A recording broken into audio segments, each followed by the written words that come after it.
India आघाडीचा म्हणायचं इथं.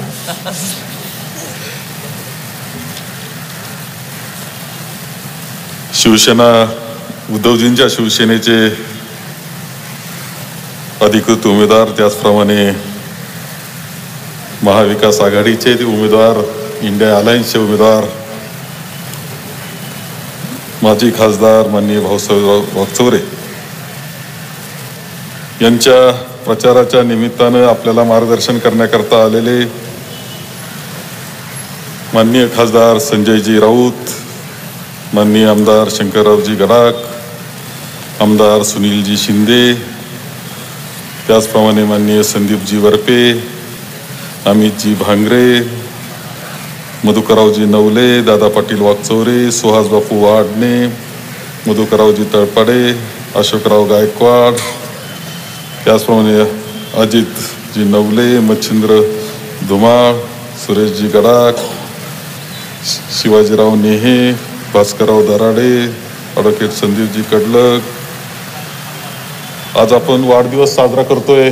कुठं बसले वाढदिवस आज? आमचे सतीश दादा, उपस्थित असले सर्व कार्यकर्ते, पदाधिकारी, सर्व बंधू आणि भगिनी. 13 तारखेला आपल्याला लोकसभेच्या निवडणुकीला सामोरं जायचं आणि त्या निवडणुकीमध्ये आपण आपल्या इंडिया अलायन्सचे, महाविकास आघाडीचे, उद्धवजींच्या शिवसेनेचे उमेदवार माजी खासदार भाऊसाहेब वागचौरे यांना मतदान करावं ही विनंती करण्याकरता आम्ही आलेलो आहे. खरं जे खासदार संजयजी राऊत येत आहेत आणि त्यांना मी सहज सांगितलं, खरं म्हणजे एवढी छोटी सभा पाहण्याची सवय त्यांना नाही, आज तयारी जरा कमी दिसते. तुमच्या अकोलेवाल्यांची सभा म्हणजे पटांगण भरून असते, तयारी तुमची कमी दिसते असं माझं मत आहे.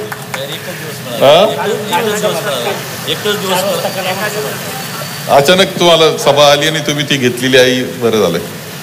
परंतु त्यांना मी एक आणखी गोष्ट सांगितली खासदारांना, संजय राऊतजींना, की तुमच्या भाषणात एकच मिनिट व्यत्यय आणतो.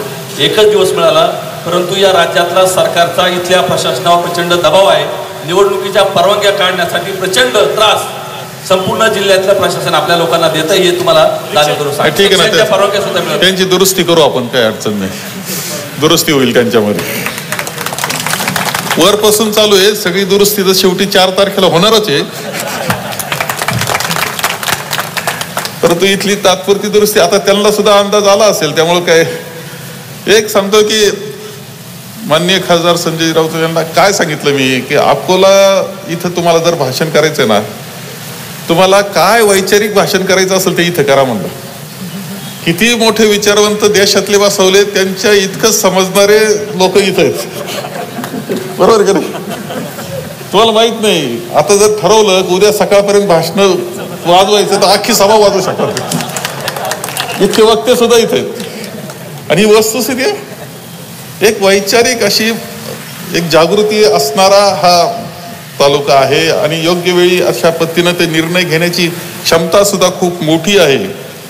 आणि मला तर यावेळेस खात्री आहे की खूप मोठं मताधिक्य जे द्यायचं त्याच्यामध्ये अकोला तालुका सुद्धा मोठं मताधिक्य आपल्याला मिळेल. आणि भाऊसाहेब वागचौरे यांचं गाव, हा कोणतं गाव खासदार? अकोले, प्रॉपर अकोले. आता मग काय पाहिजे. त्यामुळं सगळ्याच अर्थानं एक चांगलं वातावरण आपल्याला राहणार आहे. मी आपल्याला आणखी एक गोष्ट सांगेल की आता दुसरी फेज निवडणुकीची आज संपते आहे, 5 वाजता संपेल, म्हणजे 5, 5:30 काय असेल त्या पद्धतीनं संपून जाईल. शेवटचं मतदान दुसऱ्या फेजचं होणार आहे. पहिल्या याच्यामध्ये 5 मतदारसंघांमध्ये मतदान झालं आणि 5ही मतदारसंघामध्ये 5ही उमेदवार आघाडीचे आणि इंडिया अलायन्सचे आले, तर आश्चर्य मानू नका. आणि आजचं सुद्धा वातावरण जे आहे उत्स्फूर्त वातावरण येतो 8ही मतदारसंघामध्ये. आपल्याला कधी आता साधं नांदेडला अशोकराव चव्हाण गेले, का गेले काय नाही ते सगळंच तुम्हाला माहिती आहे, त्यामुळे मी सांगावं असं काही नाही. परंतु ते गेल्यानंतर आणि मोदी आणि काय ते सगळे शहा सगळ्यांच्या सभा केल्यानंतर सुद्धा तुम्हाला सांगतो नांदेडचा उमेदवार काँग्रेसचा उमेदवार येणार आहे. हे कशाचं प्रतीक आहे?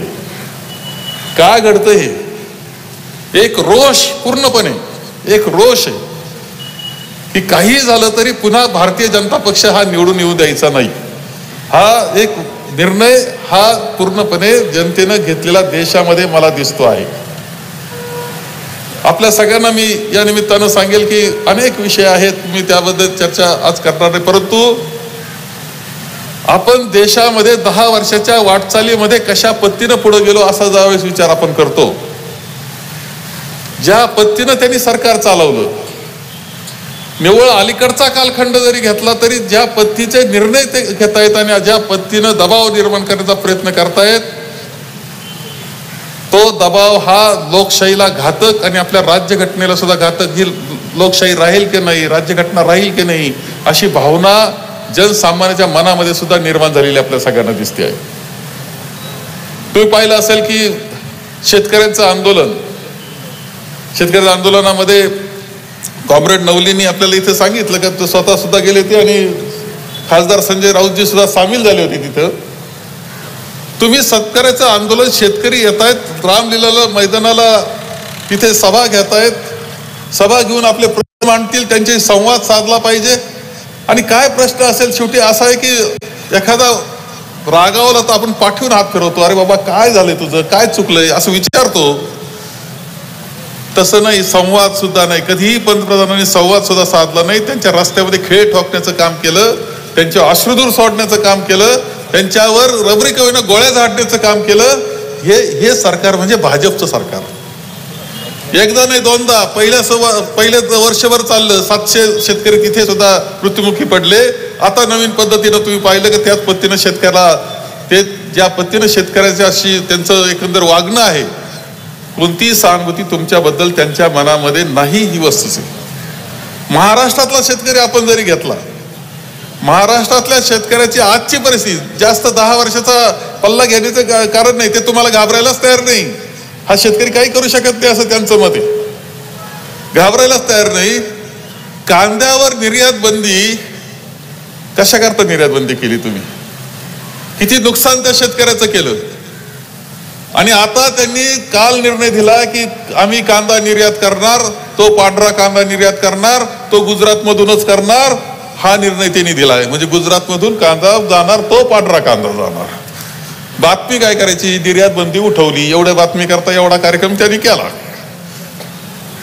याचा अर्थ असा की या सगळ्या याच्यामध्ये आपल्याला पाहायला मिळतं, ठीक आहे शहरी ग्राहकाला स्वस्त मिळावं हे सगळं समजू शकतो आपण. साखर सुद्धा निर्यात बंदी, साखरेची निर्यात बंदी करून तुम्ही काय मिळवलं, साखरेचे बाजार पाडले. जे थोडं ऊस उत्पादकाला 4 पैसे जास्त मिळाले असते आता मिळणार नाही. कांद्याचा वाला तर मातीतच घातला. आणि ह्या सगळ्यात शेवटी शहरी ग्राहकाला स्वस्त देण्याच्या बाबतीत आपलं म्हणणं काही नाही, परंतु ते शेतकऱ्याच्या खिशात हात घालून तुम्ही करता, हे बिलकुल चुकीची गोष्ट चाललेली तुम्हाला सगळ्यात दिसते. कोणतीही सहानुभूती शेतकऱ्याकरता नाही, कोणतीही सहानुभूती कामगाराकरता नाही, जनसामान्याकरता, अल्पसंख्याकांकरता कोणतीही सहानुभूती नाही. मी आपल्याला सांगेल की आदिवासी बांधव आपले आहेत, इथं मोठ्या संख्येने आदिवासी बांधव आहे. मी आपल्या सगळ्यांना एक गोष्ट सांगेल, कारण नंतर सांगायचं राहून जाईल. भाऊसाहेब वागचौरे बसलेत, कार्यकर्ते सगळे बसलेत. तुम्हाला सगळ्यात जास्त मशाल घेऊन जावं लागणारे ते आदिवासी भागामध्ये जावं लागणार. आम्ही ते तुम्ही सगळेजण तुम्हाला सतीदा तुम्ही सगळ्यांनी सगळ्यात जास्त घेऊन जावं लागणार आहे, कारण त्यांना जुनं चिन्ह माहिती आहेत, नवीन चिन्ह माहिती व्हायला पाहिजे. प्रत्येक घरामध्ये, प्रत्येक घरात मशालीचं तुम्ही टाकली पाहिजे पॉम्पलेट, त्यांच्याशी बोललं पाहिजे, बसलं पाहिजे, कारण हे चिन्ह सुद्धा त्यांना माहिती होणं गरजेचं आहे. आदिवासी बांधवांना तुम्ही एवढंच सांगा, मणिपूरमध्ये काय घडलं, आदिवासी भगिनीनो कशा प्रकारचे अत्याचार त्यांच्यावर झाले, त्या नग्न करून त्यांच्या पाठीशी जमाव पळत होता, त्यांच्यावर अत्याचार करण्यात आले, शेवटी ठार मारण्यात आलं. फोटो सुद्धा तुम्ही पाहू शकत नाही. ते क्रूर गोष्ट त्यांनी केली. पंतप्रधानांनी अवाक्षर सुद्धा बोललेले नाही. भेटी करता गेले, राहुल गांधी गेले तिथे, हे भेटी करता सुद्धा गेले नाही, शांतवन करायला कोणाचं गेले नाही. आपल्याला दिसतंय की हेमंत सोरेन एक मुख्यमंत्री, आदिवासी मुख्यमंत्री, त्याला जेलमध्ये टाकून त्याचं राज्य कसं हडप करता येईल, भाजपच्या ताब्यात कसं घेता येईल असा प्रयत्न त्यांचा चाललेला आपल्या सगळ्यांना दिसला. गुन्हा काय? गुन्हा काही नाही. केजरीवालांचा गुन्हा काय? गुन्हा काहीच नाही. एकानं साक्ष देतात, एकानं जबाब नोंदवला की केजरीवाल असं असं झालं, त्याच्या कागदावरच्या याच्यात त्यांना अटक, सोडायला तयार नाही. आपल्याला दिसतंय की मुर्मूजी आपल्या राष्ट्रपती, महामहिम राष्ट्रपती, मोठं पद आहे आपलं, काय सन्मान आहे हो त्यांचा. तुम्ही लोकसभेची एवढी मोठी इमारत बांधली, झालं, खरा मान कोणाचा तिथं उद्घाटनाला जाण्याचा? त्या मुर्मू दिसल्या सुद्धा नाही. म्हणजे आदिवासी भगिनीच्या बाबतीत हे वागणं त्यांचं आहे. आपल्याला असं दिसतंय की ब्रिजभूषण नावाचा खासदार, अत्याचार त्याने केले त्या आपल्या कुस्तीगीर महिलांवर, त्या मुलींनी जबाब दिले, त्यांनी फिर्याद नोंदवली. आज तो ब्रिजभूषण हा मोकाट फिरतोय आणि त्या मुली जेलमध्ये आहेत. ही परिस्थिती आहे. खेळाडू मुली, ऑलिम्पिकचा विजय मिळवलेल्या, ही परिस्थिती आपल्या सगळ्यांना पाहायला मिळते.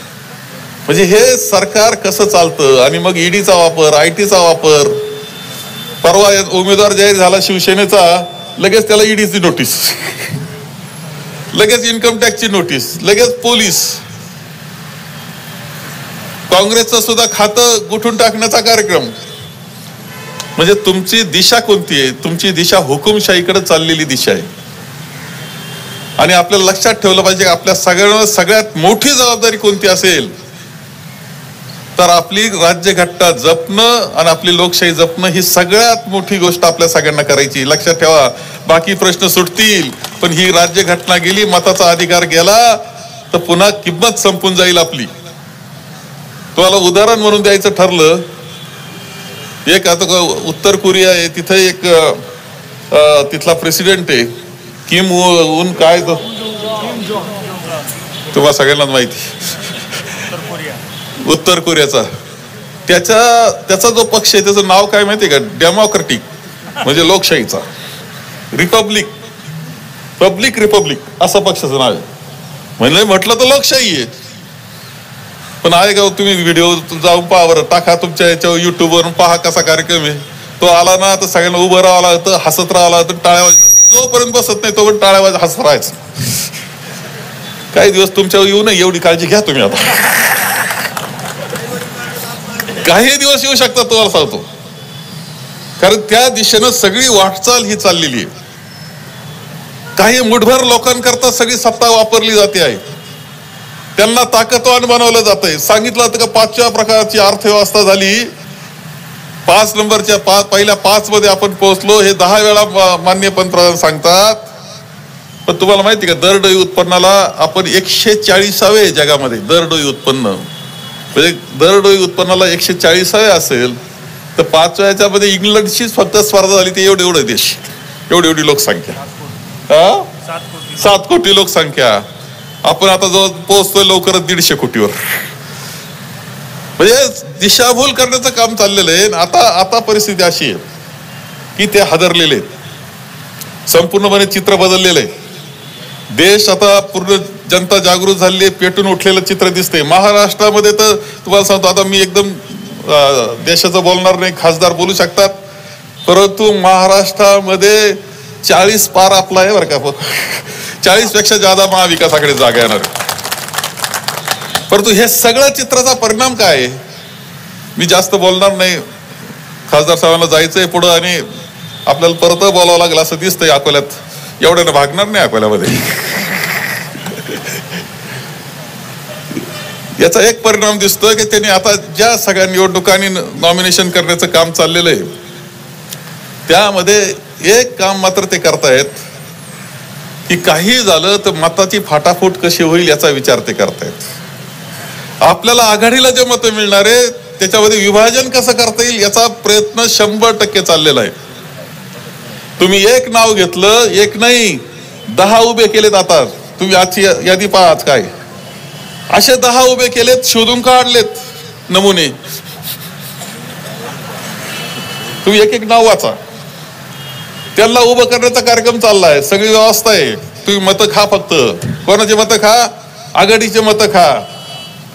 याच्याकरता त्यांना उभं केलं गेले, जाणीवपूर्वक उभं केलं गेले. मताचं विभाजन करायचंय, तुमचे मतं तोडायचे आणि त्याच्यातून त्यांना भाजपला फायदा मिळवून द्यायचा कार्यक्रम चाललेला आहे, हे लक्षात ठेवा. हा बघ आता ते सगळं आलंच, तुम्ही लय समजदार आहे त्यामुळे मी काही बाकी जास्त बोलत नाही. मी सांगितलं अकोल्यामध्ये भाषण करायचं म्हणजे ते आपल्या पुढे असतात. आपण प्रत्येक गावामध्ये तुम्ही सगळ्यांनी काळजी घेतली पाहिजे.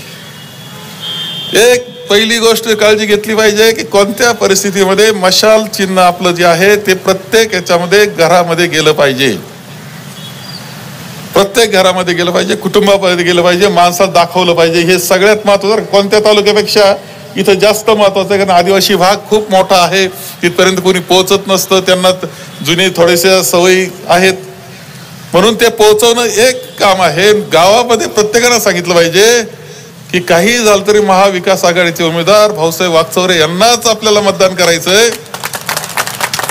आणि ते मशाल चिन्ह आहे. मताचं इकडं तिकडं करू नका. इकडं तिकडं करणं याचा अर्थ आपण फसणार आहे आपलं मत, हे लक्षात ठेवा. हे स्पष्टपणे जाणीवपूर्वक प्रत्येक कुटुंबामध्ये जाऊन सांगणं हे अत्यंत महत्वाचं. हे सगळा कावा जो आहे, हा सगळा डावपेच आहे, तो भारतीय जनता पक्षाचा आहे मत फोडण्याकरता, हे स्पष्टपणे तुम्हाला सांगा. आणि मला खात्री आहे की या पद्धतीनं आपण जर व्यवस्थित मतदान घडून आणलं तर काही अडचण येणार नाही. तुमचे सुपुत्र तुमच्या तालुक्याचे, या भूमीचे, अकोल्याचे सुपुत्र आहेत. पूर्वी खासदार म्हणून काम त्यांनी चांगलं केलं, घरोघर गावापर्यंत पोहोचले, अनेक गावांपर्यंत, घरापर्यंत. कुठं गेलं का म्हणे जाओ ते आले होते सभा मंडप देऊन गेले. आम्हाला बरं वाटलं, आम्ही मंत्री होतो, मला सोपं करू इलेक्शन, त्यांना घेऊन टाकलं आम्ही. ज्यावेळेस घेतलं त्यावेळेस लोक म्हणायला लागले नाही ते पाहिजे आम्हाला, पण शिवसेनेतूनच पाहिजे.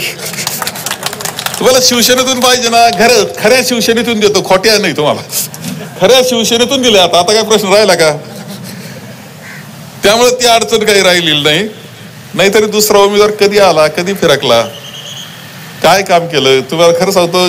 म्हणजे कधी काही गाठ भेटते, काही कुठेतरी असतो आपला, फिरत असतो, काहीतरी भाषण करतो, निळवंड्याचं श्रेय देतो. माझं मत असं आहे, निळवंड्याचा 1 रुपया आणून दिलाय दाखवला, याकडे दाखवायचं. ते भाषण करता फक्त 1 रुपया आणलाय असं दाखवायचं. त्याने 1 रुपया निळवंड्या करता आणला. तुम्हाला खरं सांगतो, आम्ही बोललो नाही, कारण काय होतं, आघाडी होती आमची आणि ते आघाडीत होते. त्यामुळे म्हणलं चला बोलतोय तर बोलू द्या, काय आता पुढे याचंच भाषण, याच्याकरताच भाषण करायची पाहिजे नाही येऊ. पण रुपया आणेल नाही, बरं खरं सांगतो, रुपया आणेल नाही, तेवढंच आपलं बोलत राहतो, बाकी काही नाही. परंतु सगळ्या गावाला सभा मंडप देणारा, लोकांनी संपर्क साधणारा, खासदार नसताना सुद्धा लहान मोठ्या सुखादुखात जाणारा कोण असं तर ते भाऊसाहेब वागचौरे, एवढं तुम्हाला सांगतो. म्हणून 2-4 गोष्टीचा मुद्दा, एक मशाल प्रत्येक घरापर्यंत गेली पाहिजे, व्यक्तीपर्यंत गेली पाहिजे, पोहोचलं पाहिजे चिन्ह, याची काळजी घ्यायची. दुसरं, मताचं विभाजन जे आहे ते बिलकुल होऊ द्यायचं नाही. एक संघ आपल्याला महाविकास आघाडी चालायचं, याची काळजी तुम्ही घ्यायची आहे. दुसरीकडे मत जाणं, याचा अर्थ भाजपला मत जाणं, हे लक्षात ठेवून आपण काम करायचंय. आणि आपण सगळ्यांनी या निमित्ताने पुन्हा एकदा खासदार भाऊसाहेब वागचौरे यांना निवडून द्यायचंय. एवढंच या निमित्ताने मी आपल्या सगळ्यांना आवाहन करतो आणि माझे 2 शब्द संपवतो. धन्यवाद.